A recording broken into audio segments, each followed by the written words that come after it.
البدع والأهواء، أهل البدع العقائدية وأهل البدع السياسية. نقول بيننا وبينكم السلف، بيننا وبينكم الكتب، كان فيقول البدع بيننا وبينكم. Khawlah binti Samir al-Ansariyah wahia imra'atu Hamzah radhiyallahu anhu wa anha, istri dari Hamzah. Khawlah binti Samir al-Ansariyah ini salah satunya, karena apa? Punya istri, dia punya istri yang lain juga yang ma'ruf itu. Kenapa? Qalat, beliau mengatakan, sami'tu Rasulullah sallallahu alaihi wasallam yaqul, saya mendengar Rasulullah SAW bersabda, inna rijalan yatakhawwaduna fi malillahi bighairi haqq falahumun naru yaumal qiyamah, rawahul Bukhari. Sesungguhnya ada orang-orang yang mereka itu mempergunakan harta Allah tanpa kebenaran, maka mereka akan mendapatkan neraka pada hari kiamat. Na'udzubillah, mata'un qalil tsumma ma'wahum jahannam. Kesenangan sedikit, kemudian tempat tinggal mereka adalah di dalam jahanam. Ini adalah kerugian yang besar.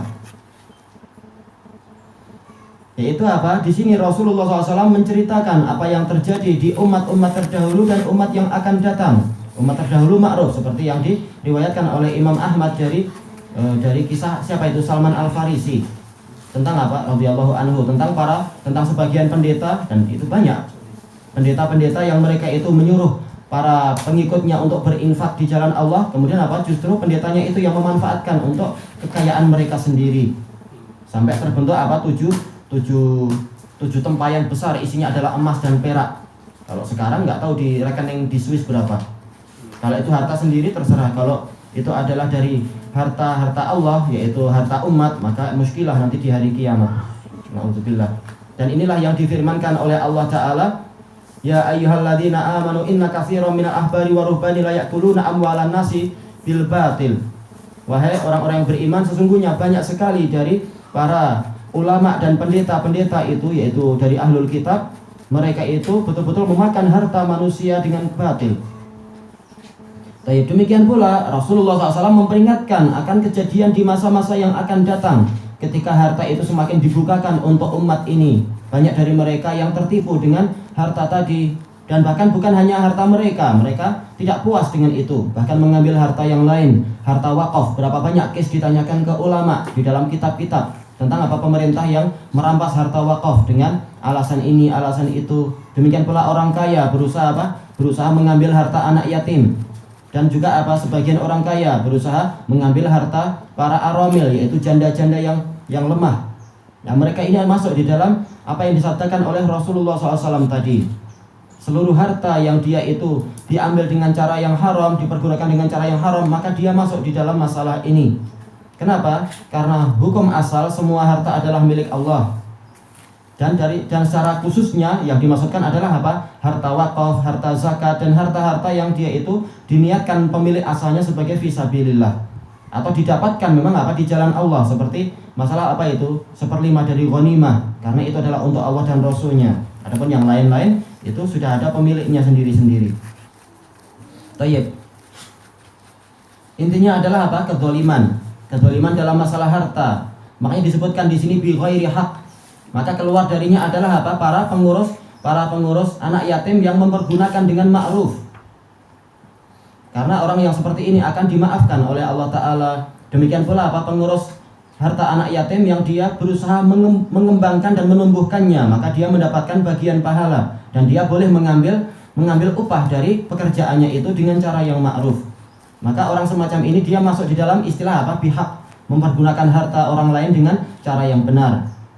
Disebutkan di sini falahumun nar, maka mereka akan mendapatkan neraka.